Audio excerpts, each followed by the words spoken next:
we sit down again, and we're about to talk about another Trivium album. I feel as though I've been unfair over the past couple of years.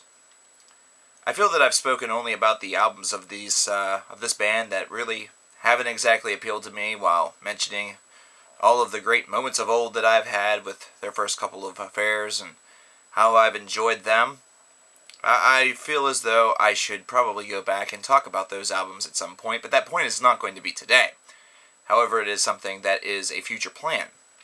For today, however, we're going to be talking about Vengeance Falls, considering it has been released today. And it's very important that we speak about this album, of course, because In Waves, the review for In Waves, much like the review for Shogun, both did not go very well. And it's time for us to see if there has been, at least in my eyes as a reviewer and as a music fan, any sort of improvement or something that makes me feel a little bit better about this band. They're now on their 6th album. And so far throughout their career, as I've mentioned in the previous videos, and as I briefly kind of touched base on with the introduction of this one, they've been a band that I've kind of been up and down on. So there's kind of two sides to Trivium so far in their very young career, at least from my standpoint. Now with this album, they've decided to opt with a new producer.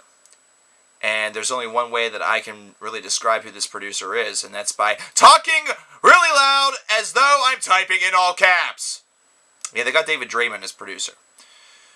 Now we know that David Draiman has definitely left his stamp on metal music here in 2013 with his Device album, which was lambasted, and with his appearance on Megadeth's new album Super Collider, which was criticized somewhat considering you could kind of barely hear him. But let's see how he handles the production realm of another band, of the band Trivium.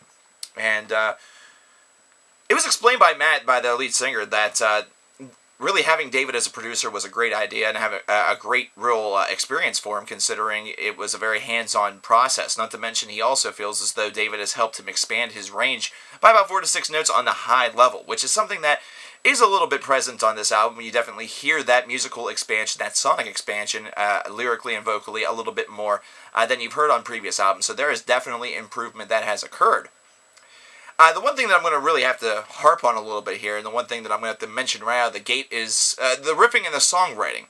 The riffing and the songwriting feels as though it's suffered a little bit on this album, as though it's become a little bit simplistic, almost kind of a grassroots type of idea. But, you know, whenever you kind of flow through this album on the all the way through, you start to recognize that this is not just a passing theme. This is actually the overall theme of this disc, to have kind of a simplistic pattern, but at the same time throw in some complex structure within. Definitely nothing compared to what they were kind of doing at the forefront of their career, where it seemed as though they were trying to pack as much as they could into a track and to really make it stand out, which at the time it really did. That's why I'm kind of interested in reviewing that work and listening to it again to see if maybe my feelings are the same as they have been from all those years ago, because I haven't listened to old Trivium in quite some time. Another thing that I really noticed about this album, which is actually a very big positive, is Matt's confidence in his vocal abilities. It really seems as though this uptick of his vocal abilities, this enhancement of his vocal abilities, has done wonders for his confidence. Now, this is not to say that throughout the past couple of albums there has been a large problem with him sounding unconfident as a vocalist. He has definitely sounded very confident. However, with this album, it is abundantly apparent that he has true confidence in his abilities, and he has true confidence also with his newfound stylistic range build, which is very cool. While this is not something that we're going to hear in a wide and large treasure trove, this is something that, whenever it does make its minor appearances, is certainly one that does not hurt the album in any way. In fact, if anything, it just continues on a nice little solid run. Now, like before, whenever we've talked about bands such as Avenged Sevenfold here in the past couple of months, this kind of simpler, stripped-down, more hard rock / classic heavy metal style of philosophy has definitely seemed to be one that's favored Trivium a little bit, in the fact that they've distanced themselves a little bit more from the growls that kind of accompanied some of their earlier work, and they've kind of focused a little bit more on just being straight down the line here. And the one problem that I see with this, with Trivium, is that it sounds a little bit more like Bullet for My Valentine than anything else. And as we remember, Bullet for My Valentine's Temper was definitely not a great return to form. In fact, it was kind of a really pathetic album. So immediately whenever I started to draw those conclusions in my head, I started to get worried about my overall feel and take on this record. The riffing, as I mentioned before, has definitely taken a hit, but the intro riff to songs such as Vengeance Falls, the title track, has definitely maintained that there is still a lot of that creativity sort of flowing through. As much as I really don't want to put this on a producer, it's hard for me to avoid at least mentioning in a very minor setting that having David Draiman as a producer just always, the idea just sort of worries me as a whole, as far as creative output, as far as what he kind of thinks and how he kind of guided the band with the direction in which they took on this release. This is definitely one that, compared to In Waves, feels a little bit more decayed, and I really think that maybe because of this, In Waves, if I listen to it compared to this, I may actually enjoy it a little bit more, though it's really difficult to say at this point in time, because In Waves was, at least for me, not exactly pristine, but at least had a couple of standout tracks that really thrust me into feeling that there was a lot of potential there. With this, I really feel that it's kind of middle of the road. It doesn't have very much in the way of things to offer.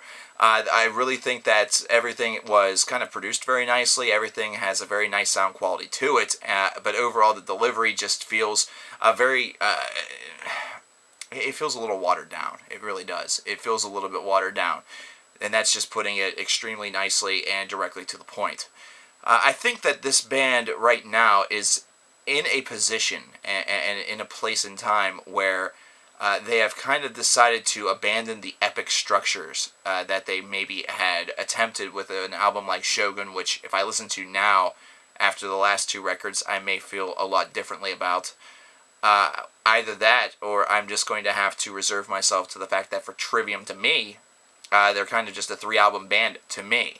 Now, that's not true for everybody. In fact, a lot of you guys I know have expressed a lot of love for this band and have really enjoyed albums such as In Waves and Shogun, and a lot of you probably also really enjoy Vengeance Falls.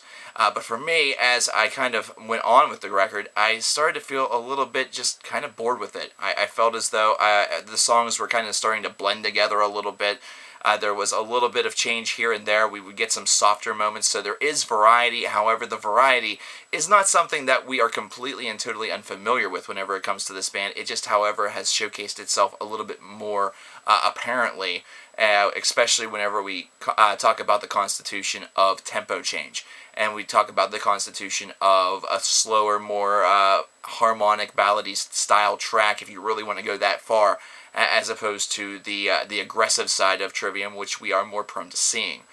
So in that essence and in that idea, the album does do its job. It does exactly what it's kind of meant to do. It's trying to keep listeners engaged. But for this listener, at least, it was an album that didn't seem to hold the attention all the way through in completion. It just felt as though there was a little bit of emptiness to it. Now, unlike a lot of other albums, I am going to be talking about one of the bonus tracks, a couple of the bonus tracks, really. I feel that the bonus tracks were definitely well executed. I think that these are ones that sort of...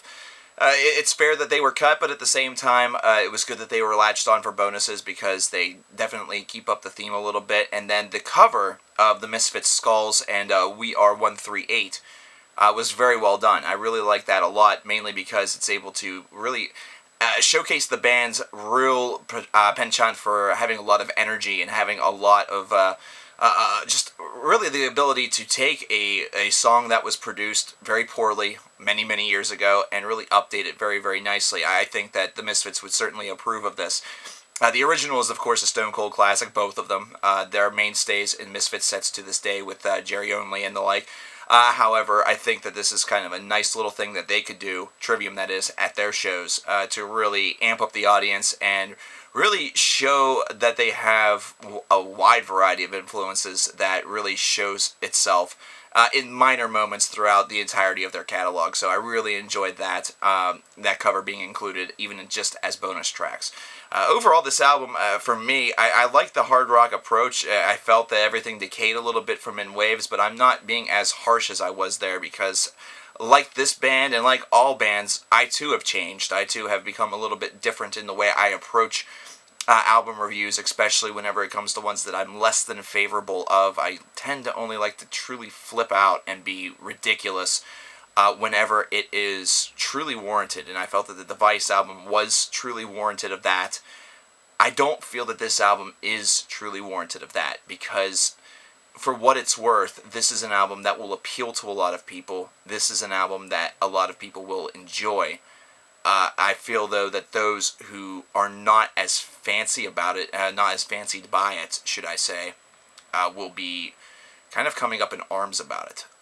But for me, it was kind of just middle of the road. I'd have to give it a 7. And it's just one of those albums that, for me, just sort of exists out there in the musical universe. It's not one that really pushed me one way or the other. It's not one that really did any sort of influencing by itself, which in a way should help it a little bit, but in reality, at the same time, it also hurts it quite a bit. I want to know what you guys feel about this album. I want to know if this is, for you, a new classic from these guys, or if it's just a steaming pile of fuck. Let me know in the comments, and we can talk about it a little bit more. Of course, we can talk on the Facebook page, anywhere you want. I'll talk to you guys later. Peace.